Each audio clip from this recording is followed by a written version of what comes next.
That I'm not good enough, bound by the limitations and the lies that consumed my world. This was me.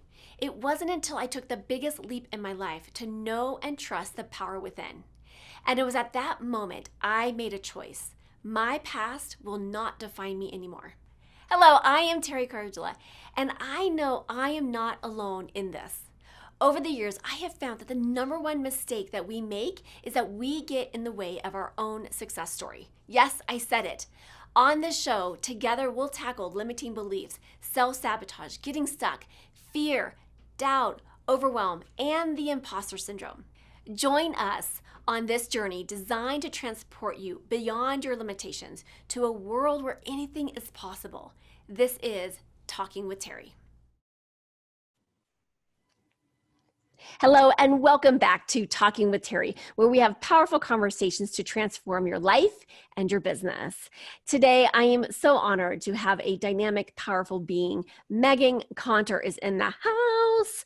She empowers women-led organizations leap over revenue targets, grow professionally and personally, and form meaningful collaborative relationships. As founder of the Dames, an international community that celebrates high-level leaders in nonprofits, corporations, and government organizations. So welcome to the show, Meghann. Thank you so much. I'm really excited to have some time with you today, Teri. Let's have some fun, shall we? Yes, let's do. So let's start us off. For those that have not heard of you yet, and the big imprint that you're ready and willing and starting to create in not only, in our state of Colorado, but nationally and also internationally. So share with people how you came to be where you're at today. Yes. So the quick and dirty story is after a 6-year career in corporate America, which was not very fulfilling in marketing, I was laid off in 2009, started my business in 2010, and really have had a lot of iterations, but have moved from social media marketing and strategy to branding and marketing strategy. And always have been passionate about working with female-led businesses, taking them from that 6 to 7 figure mark. And in doing so, was leading other people's networking events, kept finding the issue that, there are a lot of female-owned businesses that really don't ever make it past, like you said, 25,000 or 50,000 in revenue. And there are, when you're at a stage of business like I was back in 2015, growing my 6-figure business, wanting role models and mentors to help get to that 7-figure mark, I just use this metaphor that it's difficult to become an expert skier if you ski with beginners. So I was looking for my peers, had a really hard time finding them, and also wanted those mentors.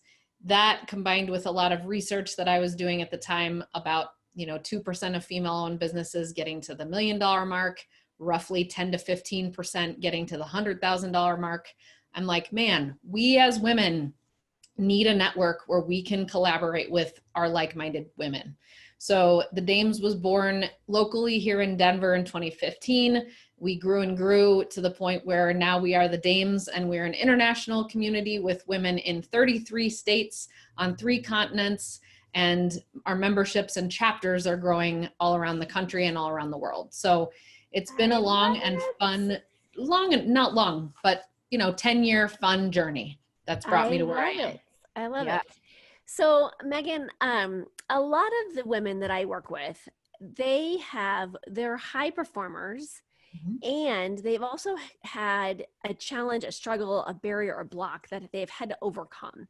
And in that overcoming, I feel like we actually just kind of step into our superpowers even more, right? So, I am guessing, as a fellow entrepreneur, it hasn't always been, rainbows and fairies, right? Our paths. I mean, it's always interesting. I always tell people that if you want to, do some personal development, open your own business. Yeah. Start your own business, because everything will be exposed. It doesn't matter what it is. Look, it will be exposed to you at some point in your business journey. So share with us, like, one of the areas in which either things didn't work out, or you had to really kind of dig deep to really overcome a challenge or a barrier. And how did you get to that place where there was a little bit more ease around it? Yeah, I definitely think there have been multiple barriers that I've come to over the years. And each time what I've realized is that there are personal growth waypoints that I've hit. And as much as we would love to avoid the personal growth waypoints, I've learned that if you avoid them, I get what you call hit by the spiritual 2x4s. Right. So you can try to avoid them, but then you'll get a lot worse. You'll Yes. be a lot worse. So there have been several. And I think that the one that's probably been the most impactful in the last 10 years has been, I was a gray area drinker for many, many years, and basically since college. And that really is the spectrum that lies between never having had a drink and being an alcoholic. All that stuff that's in between being the gray area, which is basically a vast majority of the population. So, I got to a point where I was in my mid to late 30s and started really feeling like my life was shifting, things were changing, but I kept hitting these blocks. And I'm like, okay, what is this? It was blocks with weight. It was blocks with advancing in my business. It was blocks with advancing in my relationship. And everywhere I turned, alcohol was the culprit. And it was the thing that was keeping me from really going to the next level. So I had to do some really long, really hard looking at my life and saying, okay, is it more important to me to keep the lifestyle that I've had since I was 20 years old, when quite frankly, I didn't know what the heck I was doing when I was 20 years old? Or is it more important for me to really look at my future and where it is that I'm headed? So at that point, I really needed to get clear on what I call my BHAG, my big, hairy, audacious goal, and then see this giant block that was right there in front of me, which was not an easy block to remove. So I removed that, and it took, a good period of time of quitting drinking for a little bit, and then going back and just, okay, I'll just be social. Nope, that's not working. Quitting again. Oh, I'll just be a social drinker again. Nope, that's not working. To finally quitting almost 3 years ago, and then completely shifting literally everything after that. Congratulations. And I think I think of the entrepreneurial road, and I think it can be easy to get into that gray area drinking because, a lot of the networking, a lot of the social gatherings, a lot of the kind of the stereotypes that, having lunch, having drinks for lunch and lunch meetings and all of that stuff. It almost kind of comes with the territory in some ways, right? Depending on, and I think it's, I think the level of stress, right? When you're starting a new business, whether it's a new business or a growth, you're in the growth phase. We, as entrepreneurs, we wear a lot of hats, right? And so I think there's a lot of listeners that are out here that could probably be relating to you and your journey and your path. So, I think it's easy for us to kind of look back and say, oh yes, I was able to shift it and change it. But what was that moment, or what was that? Was there something specific that said, okay, no more? Like, what was that point for you? I think we always want to say that there was one rock bottom moment, or there was one thing that we can remember. But quite honestly, it was like, if you start to get more in tune with yourself and with your own intuition, you can really realize that you don't have to wait till you're hit and over the head by the spiritual 2x4. You can begin to recognize the little feather tickles in the ear that come before a slap on the head, or, so I think that I had multiple things that were showing me throughout the period of time, but it was with the personal growth and development that I was doing that I was getting more and more in tune to then realize, okay, this is the thing that is my biggest barrier. So like I said, it took me a while to have these different experiences of unraveling it. And I never had a rock bottom moment. I never had a DUI. I never, woke up somewhere, didn't know where I was. I never, those things didn't happen to me. It was just a series of events. So I think it's more about, what are you holding on to that's not really serving you? And what are you defending in your life that you shouldn't tolerate anymore? And that's really what it was for me. Yeah. And I think, I love that you say, you're right. Absolutely right. And I've known you for, I don't know how many years now, but I just have loved to watch like your own spiritual growth, right, through these years. And I feel like we will run into each other at all these different things. And it's like, and it's like, I'm like, we're like curious beings, right? Which I love about you is you're like, I'm going to try it. I'm going to say yes to, experiencing this or trying this or whatnot. And Absolutely. I think that's it's such a great point because when we have those moments when we're being like, a whisper saying, "Hey, pay attention," Yep. it is up to us to start paying attention. And if we don't pay attention, you're right, it gets worse and worse and worse until we find ourselves in this like, downward spiral, and it's gonna hit, and it's gonna hit hard. Yep. But versus being aware of like, okay, what are the shifts and changes that I can do now, right? So first, I mean, to the listeners, pay attention. Pay attention to those little gut, inklings that you're having. That those little like moments where like, huh, interesting, and take note of those things that are coming up for you. So, what would you say? Kind of based on your journey and your path, like, what would you say is, you know, maybe something that you could do if folks that are listening on the phone or on the call right now, what is something that you could recommend or share with them that might be helping them on their journey if they're in a similar, situation, or not, even if Yeah. they're not, like what is something Totally. that you can help support them? Well, I think that, what I can encourage you to do is not listen to this and say, well, I don't have a problem with drinking, therefore I can't associate with this. Yeah. Probably there could be something else, right? So there's something that you're continuing to tolerate, you're continuing to do that's become habitual, that if you really looked at it and said, what if I wasn't willing to tolerate this anymore? So it could be overeating, it could be overworking, it could be, having issues with anger, it could be having issues with literally anything that you just keep noticing is hindering you from living your best life. And what would it look like if you took proactive action to say, I'm no longer going to let this thing hinder me from living the most miraculous, the most amazing, the most spectacular, the highest performing life that I possibly could. And something else to really think about that I think troubles a lot of women is that we've had a lot of modeling from men, modeling on how to grow our businesses, modeling on warrior up, right? Put on more armor and trudge through these things. That's not how women work. Right. So I think a lot of what I had to do is really get in touch with my femininity and understand that as I am going to grow and I'm growing $1 million business, I'm not going to do it the way that the men have done it in the past, because I have feminine energy and I need to be in a more receiving state, not a more aggressive pushing state.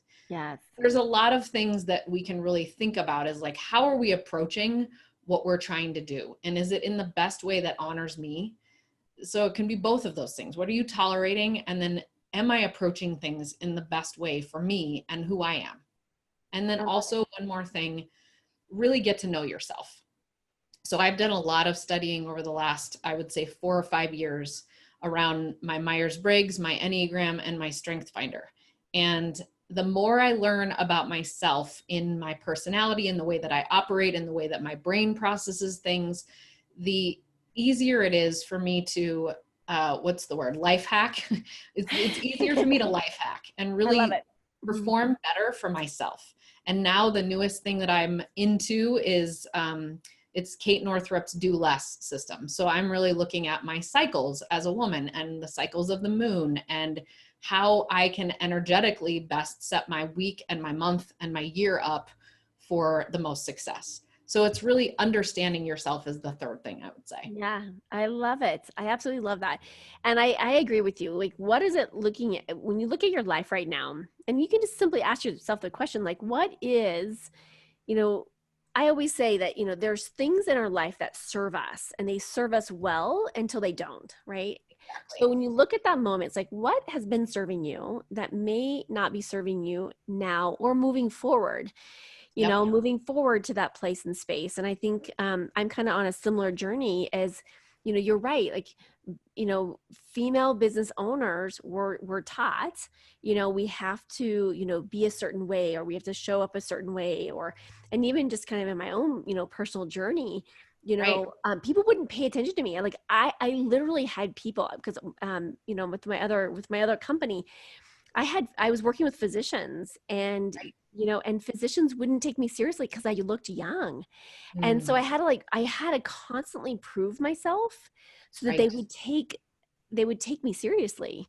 And so finally in the I mean, it was probably about 8 years ago, 7 years ago, where I started having, people take me seriously, and I didn't have to like kind of prove myself. It was like, oh, thank goodness. But it was a conditioning that I had to like, and now it's like almost unconditioning myself to that, because it's like, oh, I don't have to prove myself anymore, right? And it is a male energy. It is it's a forceful energy, right? So you're right. So taking a look at what's not serving you, Right. how do you, let go? How do you break away from that attachment to it? And that it's that personal work. It's the personal growth piece that you were talking about. And now it's even, and looking at your femininity, like a lot of the women that are listening to this show right now is really honoring that, because there has to be a place for that too. Yeah, That as you step into your authentic self, that comes with you. for sure. There There's may also nothing wrong with be, that. no, there may also be, it may not be something that's no longer serving us, but it may be something that if you really get clear on the path that you're headed on, if you look at it, and you have to be super honest with yourself, and you have to look with a binoculars or a magnifying glass, depending on if you're nearsighted or farsighted. You really need to look at, what is it that I'm doing that may be subconscious, or that may be an unconscious pattern that I've just developed over these years, that I need to get that the heck out of the way. I Yeah, didn't even know it was disserving me, because I didn't even know I was doing it. right. So I think a lot of women have an advantage, that we're very intuitive, but we also have a disadvantage in that it's not taught to us to look deep inside for all of the Mhm. solutions. It's not part of our upbringing. So Right. that's the key to literally everything, is look deeper inside and know, okay, if something doesn't feel right, it's not right. Or if something doesn't feel like it's joyfully leading you in the next direction, then there's some stuff that needs to be cleared out. Yeah, I love You it. have a clear vision. I love it. Yes. And again, being clear, I mean, clarity is everything. And usually, as you know, in the marketing world, I mean, you take, that clarity that we have internally, and you're helping, build those businesses with that clarity. And clarity Right. is everything. Clarity, you know, the long term, what is it that you're heading towards? And the more clarity that we have, the easier it is to get there. And the path, I So believe, the path becomes known to us, yeah, right? it gets illuminated very It, easily. everything is like what I talk a lot about, being in alignment, and it's like everything becomes an alignment, and things get shown to us, and we don't have to effort so Nope. much. And we can kind of just ride the waves, if you will, and just kind of, ease into it. So that's beautiful. I love it. I love it. Yeah, and then So you help people get in tune with what's going on in their bodies too, because there's a lot of that aspect that has to be, you have to get in sync with yourself in every way, shape, and form, mentally, spiritually, physically, and emotionally. That's this exactly. journey. Yeah. And once we're in alignment, that's when the magic happens. That's when things Yes. start to fall into place. The people, the connections, the collaborations, the business opportunities. I mean, that's it in a nutshell. Is like getting all of those pieces to line up beautifully so that everything else falls into place. So I Absolutely. love it. What a great way to end this segment. So Yes. Meghann, this is such a delight. So tell the listeners how they can connect with you more and get in touch with you. Yes, I would invite everyone who is running a 6 or 7 figure business, or is in a director or VP position at a large company, to go check out thedames.co, and follow me if you're wanting to connect. I love, on Instagram, I'm Meghann Conter, and I love to talk about my journey with being sober from alcohol, and my journey from anger management, and all kinds of fun things that I just put out there for everyone to see. And then the Dames Co. is our handle on Instagram as well as Facebook if you want to check the Dames out. But feel free to connect with me, Meghann Conter, anywhere. I'm basically everywhere. I'd be happy to connect. I love it. She is everywhere. So I will be putting her information down in the show notes. So make sure that you go like, love, and share her information, and let's connect and collaborate with her. All right, Meghann, it is such an honor. Thank you, my friend. All right. So All fun. right. Bye. Bye. I am so grateful that you joined me for this episode. If you've enjoyed this, then there's just one thing that I would like you to do. Click to subscribe and leave me a rating and review.